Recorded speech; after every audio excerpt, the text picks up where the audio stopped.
There's civil war in Pakistan tonight. Federal troops are reported fighting mobs armed with rifles and even sticks and stones in Dhaka, Chittagong, and other major cities in East Pakistan.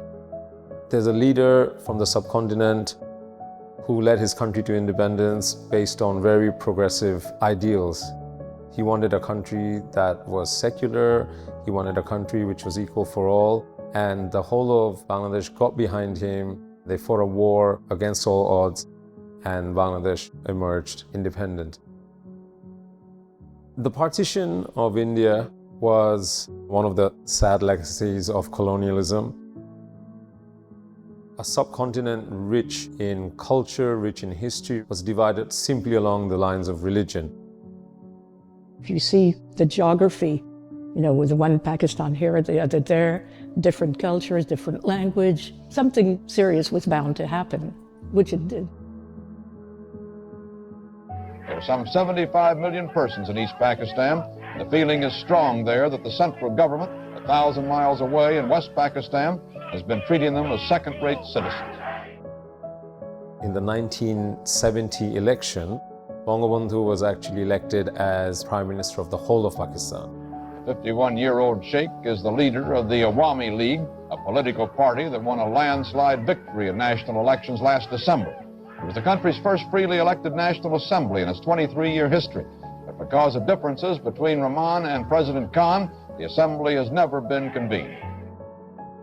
The ruling military regime at the time refused to accept the results of the election.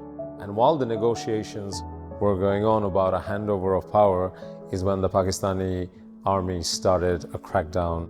In a radio broadcast, President Yahya Khan accused East Pakistan's leader, Sheikh Mujibur Rahman, of treason and ordered the army to take any steps necessary to restore the authority of the government.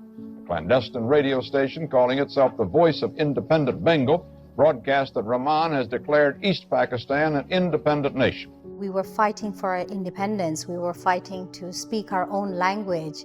And it was all led by the father of our nation, Bangabandhu. No question of this and that. I want my rights. Emancipation. I want my emancipation. In 2020, when we hosted our last Dhaka Summit, we were celebrating 50 years of Bangladesh, and we had a historical exhibition of the birth of Bangladesh and the father of the nation. The Bangladesh Liberation War and the independence of Bangladesh was the culmination of his life's work. From very early on in his life, he had a very strong sense of justice, a very strong sense of what's right and what's wrong. Throughout his life, he always stood up for the oppressed and the weak. Independence was driven by a very forward-looking, progressive ideology. Social justice, equality, and secularism. Building a country on democratic principles, which people believed in and people were prepared to go to war for.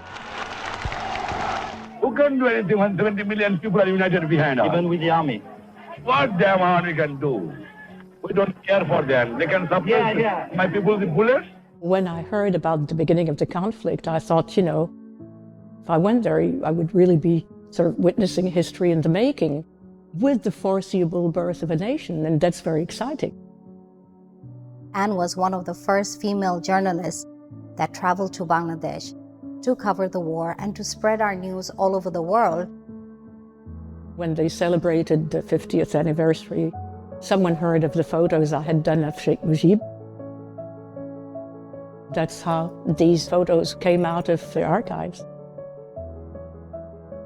When we got in touch with Anne, we realized that these photos have actually never been shown in 50 years. The whole art world is in Paris right now. Asia Now is happening, Paris Plus is happening, and we're so honored that this exhibition has been invited by the Guimet Museum. These are historical works. They're so important for us. It tells our story. Since news had not been out of the country for a while, and since it said forbidden, it's like a bull seeing a red cloth. Forbidden? Oh, we're going to see. Generally in these circumstances that if a place is closed to journalists, there's something to hide. So it's your work to document what is being hidden. When she crossed the border and she was welcomed by a young group of freedom fighters, they told her, look, we want you to take photos, we want you to go outside and tell the world about what's happening in Bangladesh. The selection of the work is representative of all the events that we witnessed. It's about photojournalism, but at the same time, the moments are so intense, so fragile and so powerful. You just had to walk through the streets and you would see the people gearing up, poorly equipped, but they expressed such a will and determination of achieving freedom for their country that it was extremely moving. Seeing these young men walking with an old rifle slung across their shoulders, when you knew what they were up against, people practicing to defend themselves with bows and arrows, including a child, these families boarding trains to get away and escape massacre, leaving behind everything that made up their life, that was extremely moving. Everything was done in a sort of silence. There was a great dignity in all these people, but if you see the anguished look on their faces, you can see what they knew would happen to them if they stayed. There's a photo of a street where they have black flags on bamboo poles to demonstrate against the massacres that had started in Dhaka a few days before. It encapsulates pretty much what war is about, always. She spent some time with the freedom fighters and then she came back.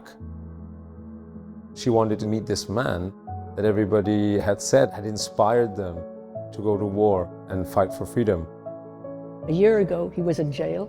A year later, there he is. I always had color film with me, and I saw Sheikh Mujib, and who was so charismatic, and I thought that color was very appropriate. Seeing him on stage, giving the speech for the first council of the Awami League was a strong testimony to the victory of freedom over oppression. At one point, I asked someone, what is he saying? He said, I will give my life for this never to happen again. That was a very strong statement. And that's when I thought, well, you made it.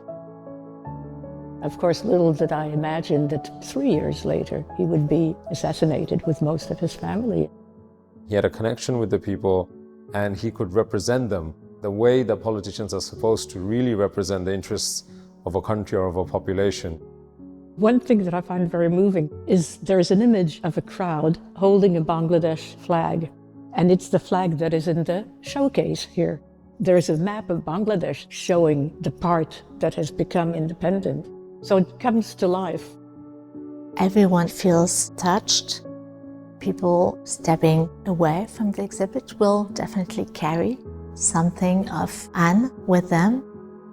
It should inspire the feeling that courage and determination can get you a long way.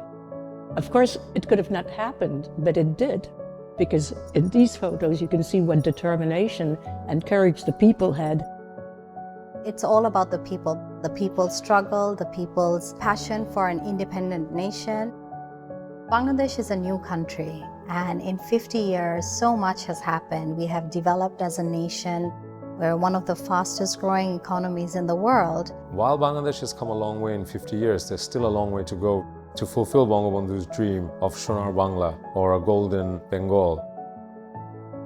He had a very short period as the leader of independent Bangladesh, and so he wasn't able to fulfill a lot of his visions. But I think for the current generation and for future generations, his life, sacrifice would still provide a moral compass, guidance for how we should try and build Bangladesh in the future.